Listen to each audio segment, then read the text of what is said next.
the issue of charcoal burning, cutting down of trees and so forth has been ongoing in Abim for quite a long period of time. And we all know its effects. We all know what it. First of all, the trees are very good fighters, in terms of absorbing the carbon dioxide and reducing its level in the atmosphere. But that is what we are destroying at the moment. That is what we are so specialized in destroying. People have cut down trees for firewood. They've cut down trees for, in the name of clearing their gardens to plant crops, to cultivate, They've cut down trees in the names of putting up projects, buildings.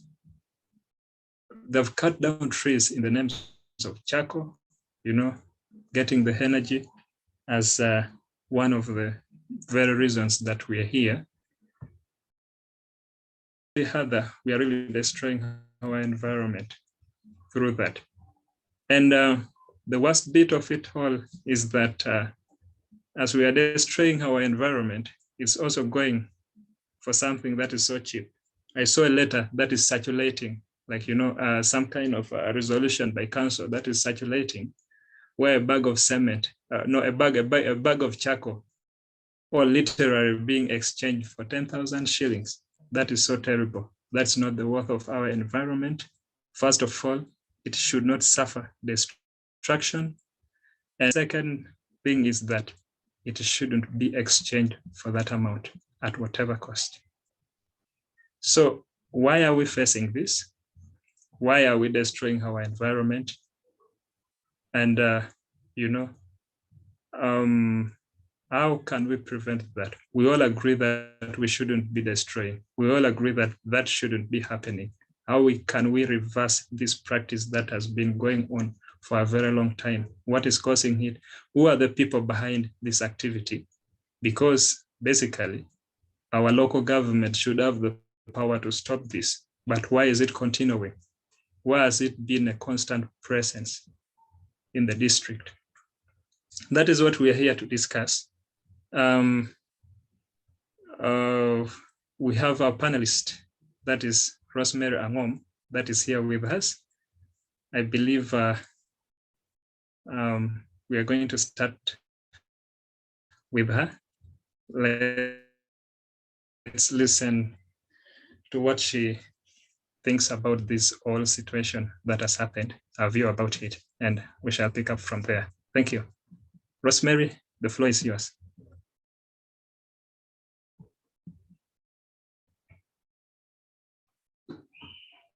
Is Rosemary with us?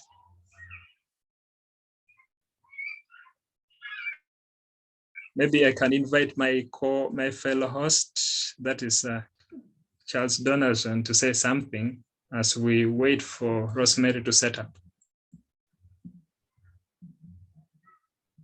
Thank you. Donaldson, are you around?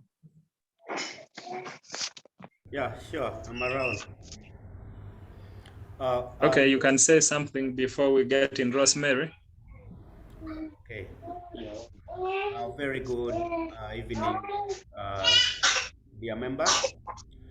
I am Charles Donaldson Ogira. I'm the team leader, Youth Forum for Social Justice, a human rights defender, and a social justice activist.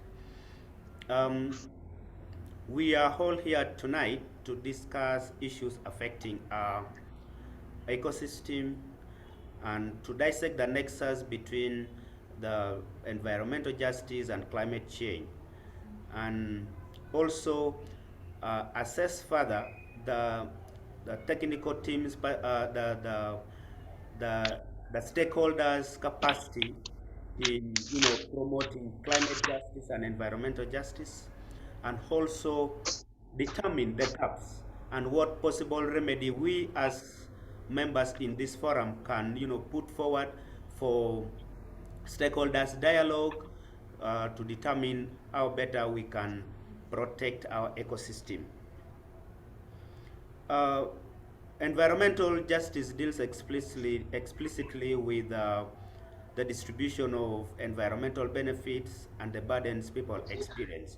And it stems from the second generation of human rights, um, which is from the International Convention on Economic, Social, and Cultural Rights, whereby for every human being to enjoy their rights the fullest, they should participate meaningfully in ensuring that they, as individuals, benefit from these rights. If you don't protect your ecosystem, chances that you will be a victim of floods is very high. Chances that you will be a victim of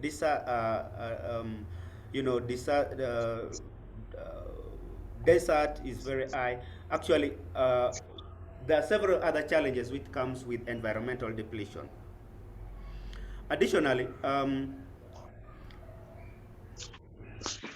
we need to, we as the stakeholders, we need to emulate the national strategy in implementing action against climate change, and also inform our local people to participate meaningfully in ensuring that they can combat the challenges that comes with some of these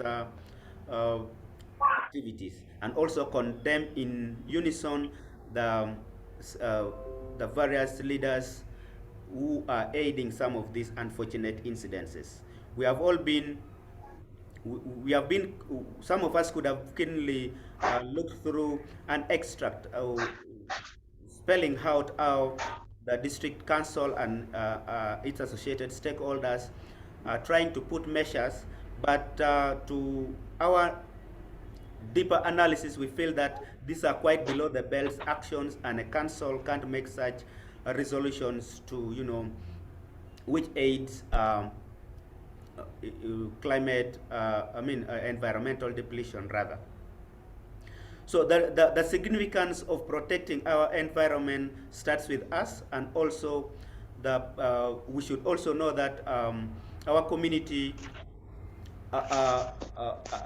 is gazetted around the Kidepo buffer zones, where in most cases the wildlife or the wild animals run away from the game park to come and harbor in some of these places, whereby when if they are to come out of the park and find some of these tree species that harbor them in non-existence, it will subject their whole life to to jeopardy. So as stakeholders, we need to, play a critical role in protecting our ecosystem. So moving forward, I would like us to dissect this in unison and see how better we can protect our ecosystem, engage with our stakeholders, dialogue, and put an end to all these vices. Over to you, my co-host. I don't want to take much of the time, since it is not we have our panelists. I see some of them has already joined, so that we can all be in position to say a word or two in regards to this topic. Thank you.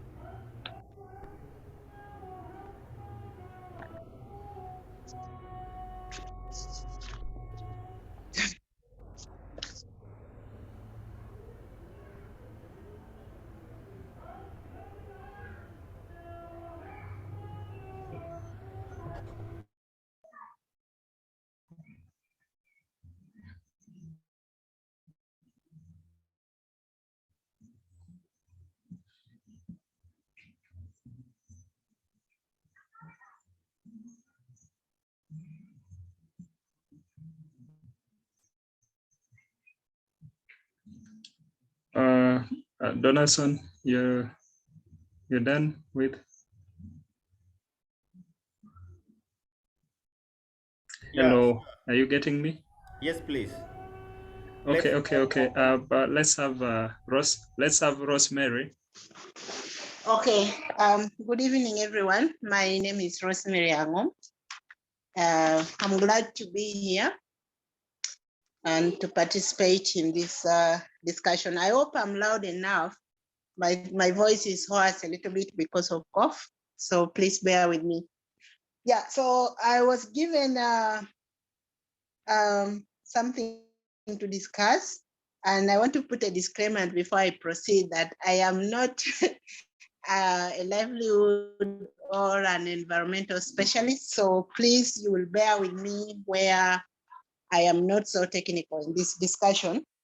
But yes, I'm going to discuss the role of citizens in holding leaders accountable to environmental protection. And then part of that discussion will include alternative livelihood projects that local people can embrace to promote environmental justice. Yeah, so I'm going to start with the first part of the question. That is, how can citizens hold their leaders accountable to environmental practice, to environmental protection?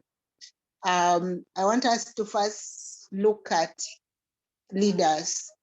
There is always a tendency when we hear about leaders, we think of only political leaders or leaders in electoral position. But I want to think that we have leaders at family level, we have religious leaders, we have leaders that ranges right from the village level to the national level.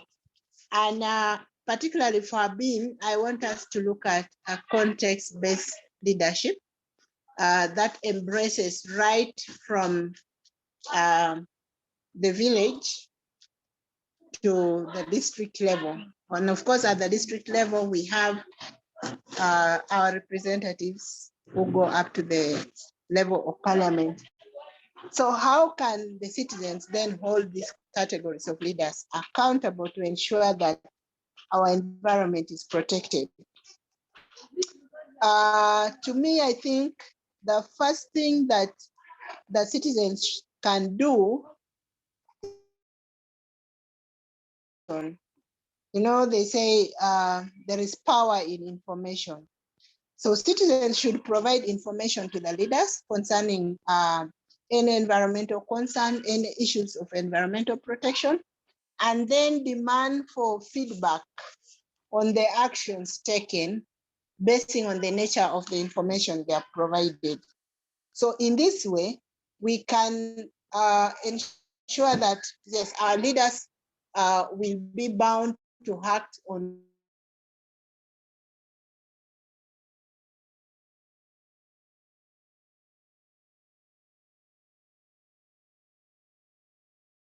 basing on what information they have received. I also want to believe that the citizens can also hold their leaders accountable by making use of, you know, community barazas or community meetings or the various social forums that exist to voice out concerns of environmental issues.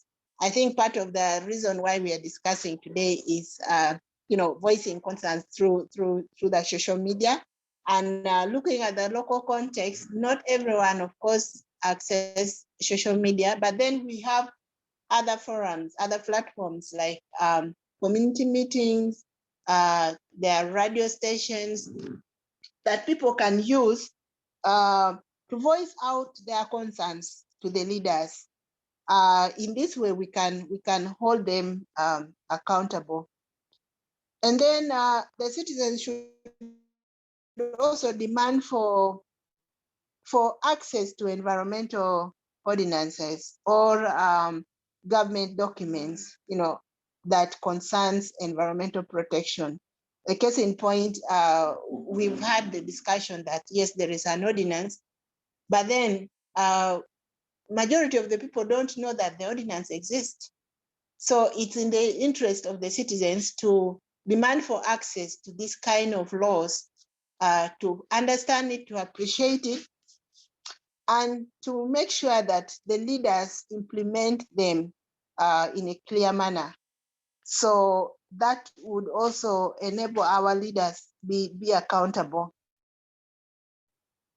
The other thing is that leaders that occupy the electoral positions, I think it's time that citizens in Abim District or in any other district consider our approaches to election and go for leaders with clear manifestos on environmental protection. In most cases, I think we've taken things for granted. We've not really looked at the importance of protecting our environment or the critical role that our environment plays in the livelihood or in the well-being. And so we don't look at it as something very important, that even when it is time for elections, time for campaigns, nobody talks about the environment, and no one even bothers to ask or to question. So I think it's important that we start looking at what kind of leaders are coming on board, what kind of leaders, what manifestos do they have, what concerns do they share concerning our environment. And so when we have leaders who can boldly speak about the environment, say in their manifesto, then we can later hold them accountable and ask them what so far they have done or what so far they have implemented from that manifesto. The other thing is participation. Citizens need to participate actively in discussions concerning environmental protection. I mean, participation is a right for every human being, and it's a democratic right as well. And so it's only through these discussions and that really we can cause some change or influence leaders to be accountable to ensure that our environment is protected. Yeah, so to me that's how we can that's how citizens can hold their leaders accountable. And the other question or the other part of the discussion is what alternative livelihood projects should be embraced to promote environmental justice. Like I say, I'm not a livelihood specialist, but I want to discuss this from my own understanding. When we talk about alternative livelihoods, I have read in documents that now the concept of alternative livelihood is actually being challenged, and we are being urged to actually move away from it and adopt sustainable livelihoods.